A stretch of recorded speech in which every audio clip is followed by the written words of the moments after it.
Hello YouTube, we are going to try this again. I have a couple replays up here. What we're going to be doing is doing some PO solver analysis. I am going to be studying so that I can improve at poker, and I want to publish these videos so that you guys can improve with me. There's a common spot that I have that I don't really know what to do, and that is single raise pots where I raise and then someone else calls in position. So that's what we're going to be having today. I have a couple different replays, and I'm going to be doing a video series on this. I'm not sure how frequently yet.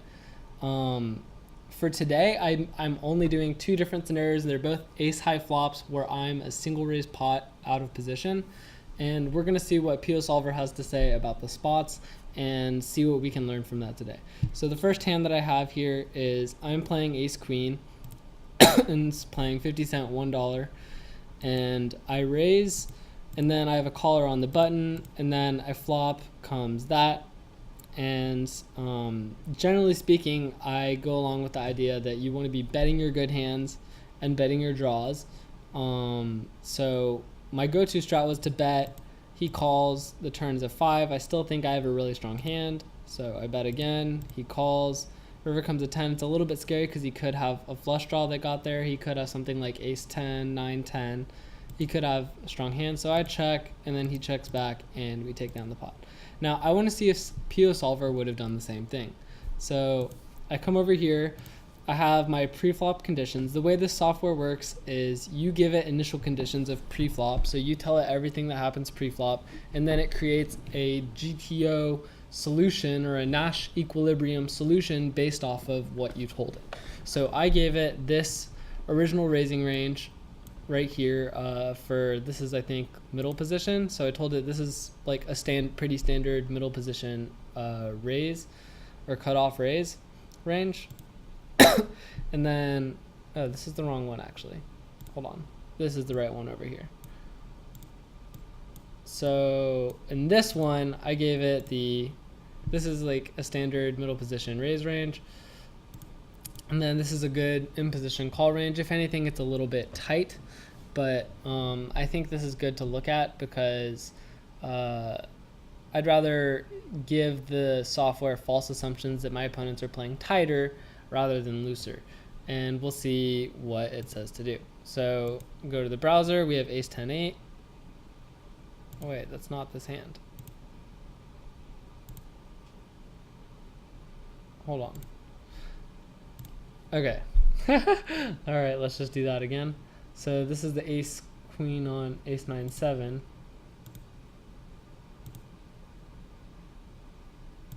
Okay, this was the wrong hand. Let's open it up. Here we go. I think this is it. So I'm gonna open this up. I'll turn off the HUD so it's a little bit easier to see. Okay. So ace queen on ace queen 3, and then we bet the flop. So we gave it the initial conditions: out of position raise range, in position call range. You should be playing a pretty tight open raise range. That's a common mistake that a lot of new players make, is they're calling way too loose after an open raise. So I raise. So the browser here, we come over here and we look at ace queen off. It does say to bet. It says the way this software works is green is checks, red is bets. So as you can see on the ace queen here, it does say to bet it. So we bet, they call, the turn comes a jack. So I come over here to the software, I say I bet about half pot, and then they called. So this is how they should be playing their whole range. So whenever you're playing poker, whenever you're in these situations, either live or online, it's still the same thing. You want to be thinking about what your whole range is, not just am I ahead of him, am I behind him, or do I have draws? You want to be thinking about how you'll be playing your whole range. So with your pre-flop calling range, you're of course going to want to call with all of your aces. You're going to be calling with all of your queens. And as the software says here, it says what to do with all of your range. Your three options is raise, call, and fold. And it says here that you're mostly going to be calling 48% of the time, and you're going to be folding 40% of the time. So anyways, I bet, and then he called with ace 9 suited. So he's playing a little bit looser than, for example, my software may have it, which actually does change the strategy in the long run. In this thing, I only have certain holdings, but that is going to change this whole strategy based on what his pre-flop strategy is. So anyways, I bet, he calls. We can still get a good idea of how he should be playing, even if it doesn't have his exact hand in there. It's still the exact same concept. So he calls, and then a jack of diamonds comes on the turn. So now when that jack comes as the out of position player, you'll notice that it's checking almost all of the time. So when this jack comes, you don't want to be double barreling. You don't want to be betting the flop and betting the turn. My guess would be because the software understands that he's going to have a lot of two pair in his range, a lot of straights. He'll have a lot of very strong hands, and you don't want to be out of position against a range that can have the nuts. So you should be checking here out of position most of the time. So let's see what we did here. I ended up betting with my top two here, which, so in hindsight, is a mistake, and I need to learn from that. So whenever my opponent has a nutted hand, I may want to consider checking here. So had we checked, it doesn't have ace 9 on here, but he likely would have checked as well, considering ace 10 checks, and ace 9 is a little bit even of a weaker hand than that, especially because ace 10 can get the straights if a king comes. So that's something that I already can learn from this play, as I should have considered checking here. So I check. And another reason, just to consider this, another reason why betting with ace queen might be bad here is because if you look at this, I still have a lot of hands in my whole range, and all of the green, that's all of the hands that I would have in my range at this point in time. And if, for example, I have pocket fours or pocket fives, I'm not going to be betting. I'm only going to be betting if I have like a straight or like two pair. So what does that mean when I don't bet? And if I don't bet, then he knows, or may be more likely to know, that I have a weak hand if he knows that I bet here. So you always want to play balanced, because then your opponent doesn't know how to exploit you. If I'm only betting here with good hands and I'm checking with garbage, then he can exploit me by just betting whenever I check. So I should have checked here. But let's see what he should react to with the bet. It does have like the 1% of the time I should bet here. So when I bet here, he should be only folding about 30% of the time. And do note that it is calling with ace 10 and ace jack. So his call is perfectly reasonable. So he does call. So bet, call, and then a king of spades comes on the river. Now here it does say, once again, to check most of the time. We do get it right this time. We do check. And then we check, and then him with the ace 9, this is actually saying basically he's supposed to have a lot of 10s here with the line that he did. So he should be betting here very frequently. You'll notice he's only checking back the river 38% of the time. So he's going to be betting aggressively here very often. But his hand is strong enough to kind of show down. It does, you'll notice the solver says to check back with ace queen and ace jack. So him checking back is pretty okay. If I was in his shoes, honestly, I would have played it the exact same way. And yeah, so that's it for the first hand. What we can learn from that is we don't want to be betting on the turn after betting the flop when they can have a nutted range. And also, just to go back to the flop, something interesting here that it compares to the other one is the first hand. We should be betting this flop about 50% of the time when we're out of position and someone in late position calls us.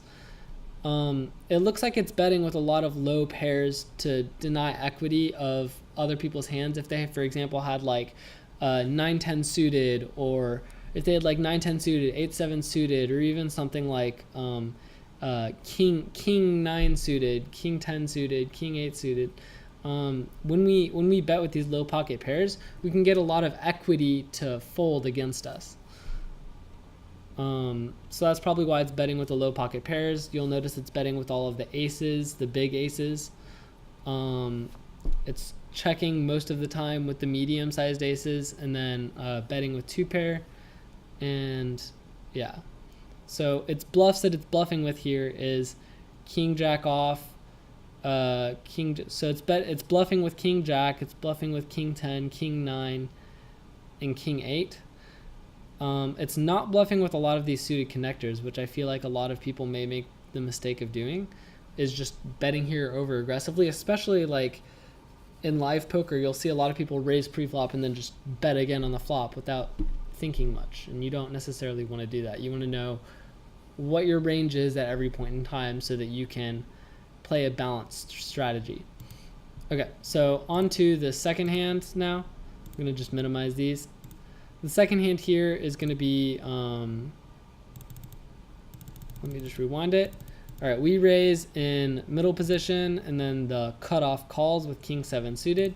We'll note again here that in position, he probably shouldn't be calling that loose. So this is a common mistake, or what I may start doing in my solves is I may start putting these holdings into my solver so that I know how to play against my opponents instead of playing against myself, kind of thing. Because with these initial conditions, it's going to want to play against myself instead of against what my opponents are actually doing. So anyways, going back to the browser, I raise, he calls, the flop comes ace 10 8, which we have here. You can see the flop on PO solver has ace 10 8. We check, he checks back. So on this board, which is really interesting compared to the other board, on this board it's only betting like 6% of the time, which is practically zero. If you want an all-encompassing strategy, you probably want to be just checking all of your range. You'll notice that it is betting its sets, it's betting pocket 10s, and it's betting pocket aces. You're not going to have that often, but if you do want to bet those, then yes, that's still obviously good to do. Betting when you have good hands. But it does check most of its range.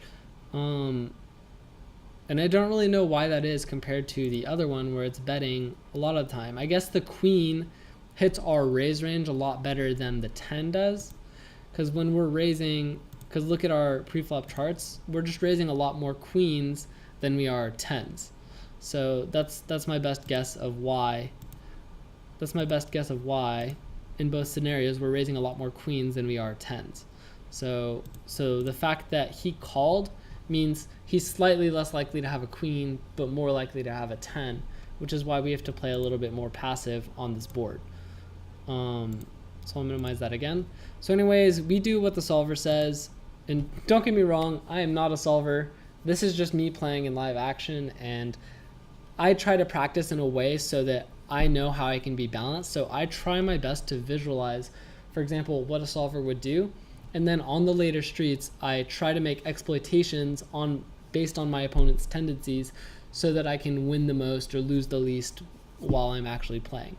But you don't want to be making huge adaptations pre-flop and on the flop to adjust to your opponent. You mainly want to focus on doing those on the river and turn first.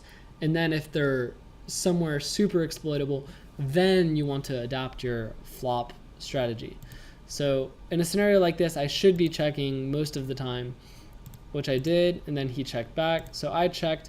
See, with the really tight range, he should be betting this like 46% of the time, but I would bet that if I were to put in a lot more loose hands, like if he's playing king 7 suited here, that means that he could easily be playing king 8 suited, king 9 suited, king 10 suited. There's nothing preventing him from playing those, and it's going to make his whole range in general a lot weaker.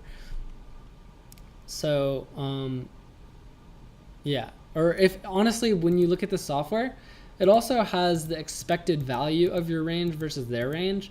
You'll notice that out of position, right now, the expected value is 70 point whatever expected value of the 150 in the pot, and in position has 75 expected value of the pot. So, and the reason why it's less than 100 is because of the rake. I have the rake actually simulated in here, which you can edit in some of the settings as well. So because he's playing a tighter range, according to what I gave the software, he's going to have more expected value compared to if I loosen up this range pre-flop, it's going to change what his strategy should be. So anyways, he does check. And then the turn comes at 4 of clubs, which brings 3 flush on the board. So now PO Solver is saying when this happens, we as the original raiser, we have initiative. We want to bet this again a lot of the time. It's betting 64% of the time. So let's look at the hand that it is betting with versus what it isn't betting with.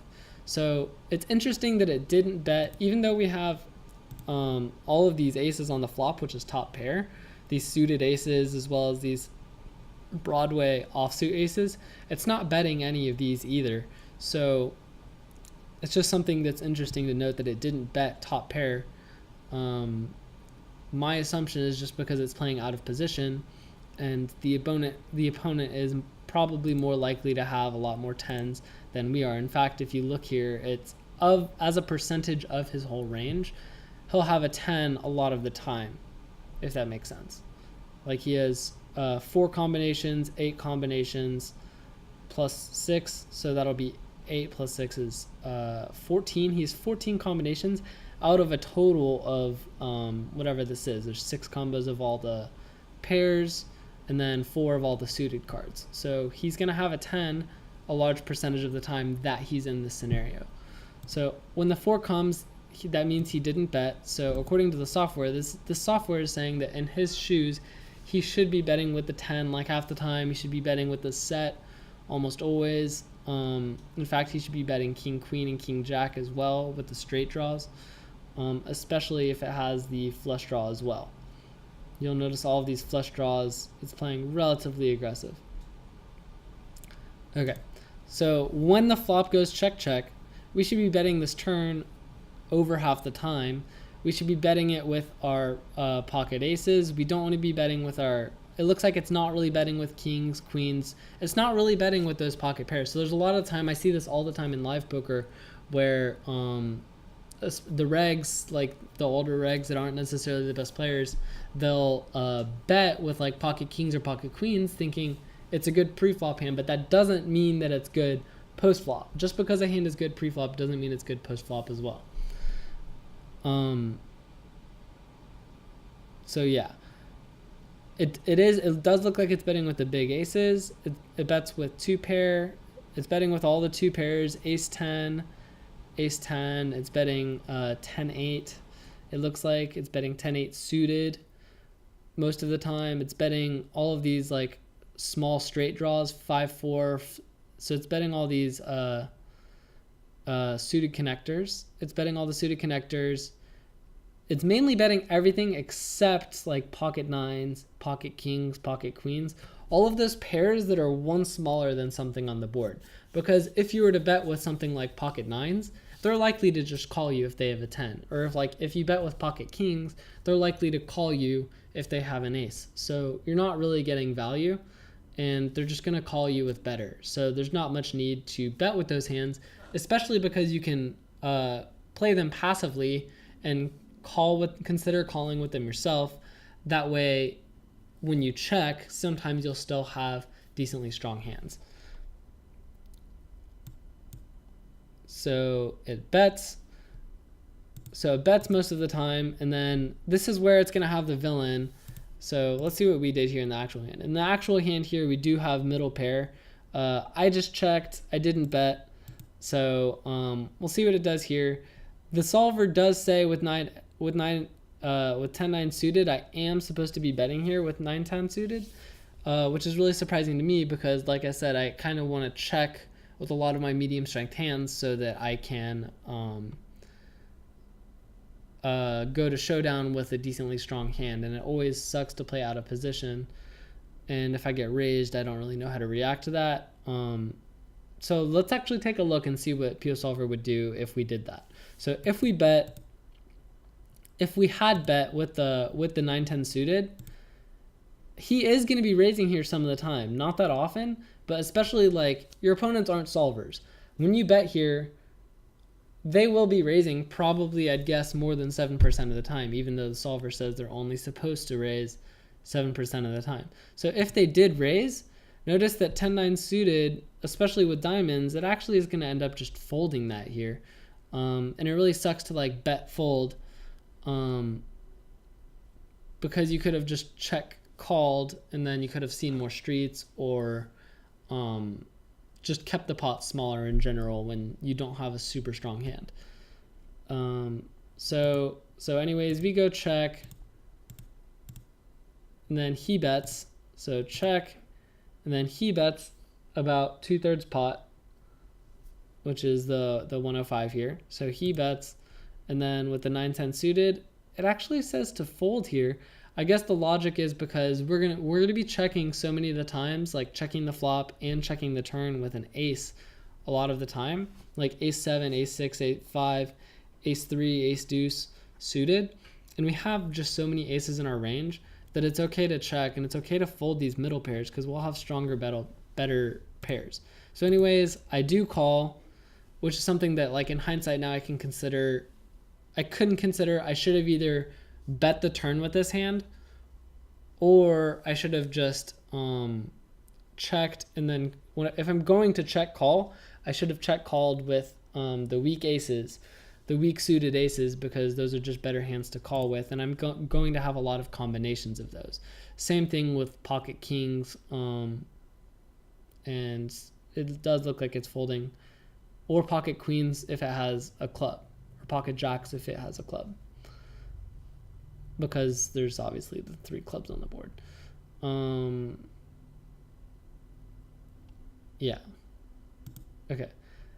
I was gonna say what's interesting to note that I didn't hit on was also the fact that this flush comes in, and a good question is, what should we be doing with all of our flushes? So what I'm gonna actually do here is, after the 4 comes, we're betting 64% of the time, but let's see how frequently we're betting with all of our flushes, notably the ace high flushes, because it checked a lot of those ace high flush draws that were on the flop that were like a pair and flush draw. Like if we had ace 3 of clubs, ace 2 of clubs, ace 5, ace 6, ace 7, ace 9, or the ace queen, ace king, ace jack of clubs. Let's see what it does with those. It's betting with those. You can see it in the bottom right where my mouse cursor is.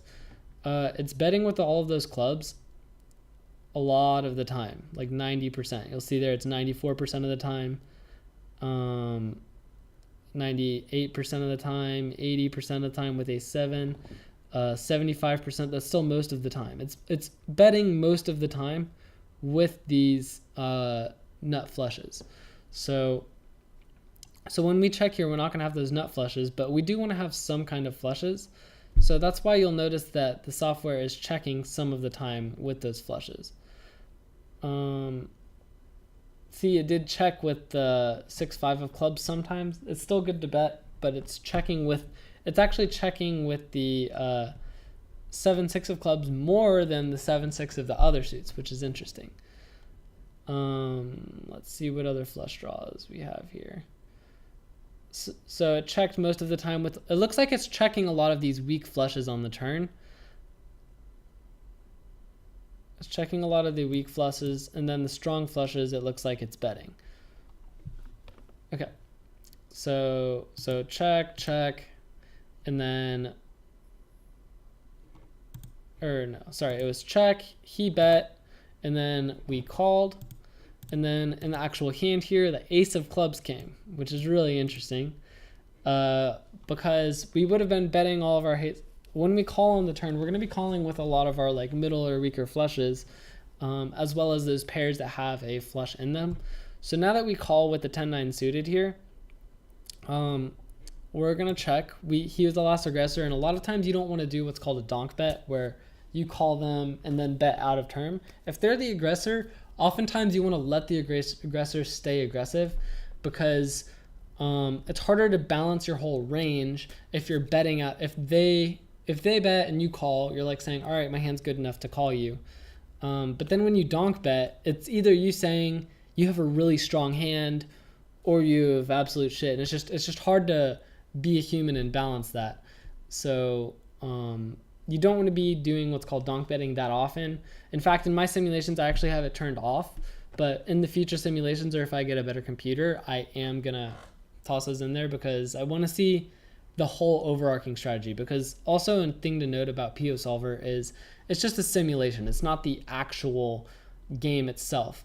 there's only very specific bet sizes, and it's also giving assumptions on your opponent's range that they may not have, or assumptions even on your own range. You may say, okay, I'm gonna do this, but then in the moment you may deviate. Or like if you're in live poker and you want to play looser against a certain opponent, you need to adjust your whole strategy on the fact that your pre-flop range was different than what it normally is. And you always just at all times want to be thinking of what your range is and what their range is. And then especially on river situations, so like now that we're on the river in turn, that's when you want to do most of your exploiting. So in this scenario, you should be checking almost always, like it says here, 99.5% of the time check, which is pretty much always. So check, and then he's going to bet about half the time and check about half the time. In this case, let's see what actually happened. He actually just checked back, and then we just won with the pair of tens. He just had absolute shit. He wanted to take it down on the turn, which is pretty understandable. I think his main issue is that he was just playing too loose pre-flop, and he should have just been tighter pre-flop. And that's a note that I'll make to myself, is that I need to rerun these sims with looser ranges that better represent what my opponent's player pool is doing. Okay, so that's going to wrap it up. It does check through, and then voila, we win.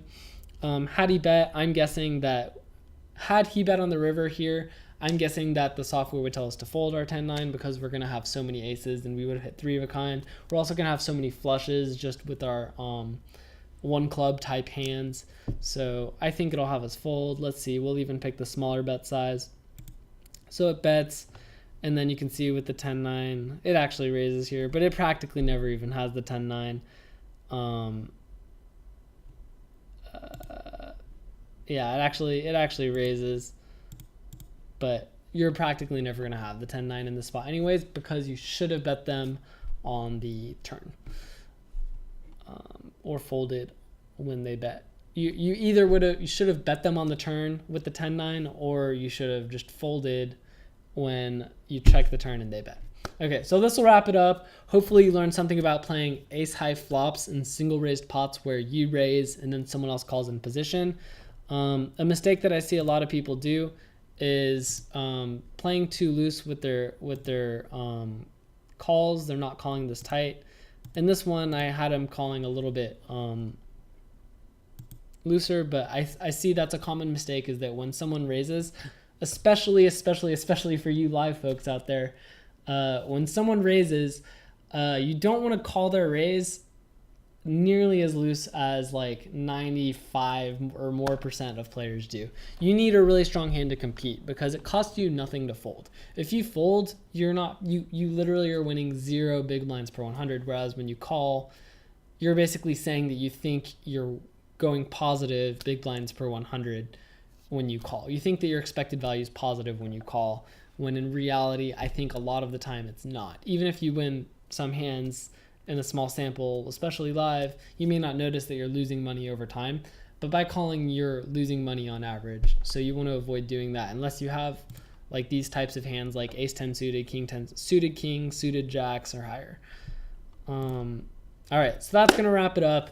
This is my first YouTube video, so hopefully it was okay. I'm definitely gonna learn and progress with this. Please subscribe. I'm trying to hit that subscriber mark so I can maybe even get some income from this. I just want to help you guys learn, and I'm going to be doing these daily, weekly, we'll see. Yeah, so subscribe to the channel, like the video if you liked it, and that'll be it. Thank you.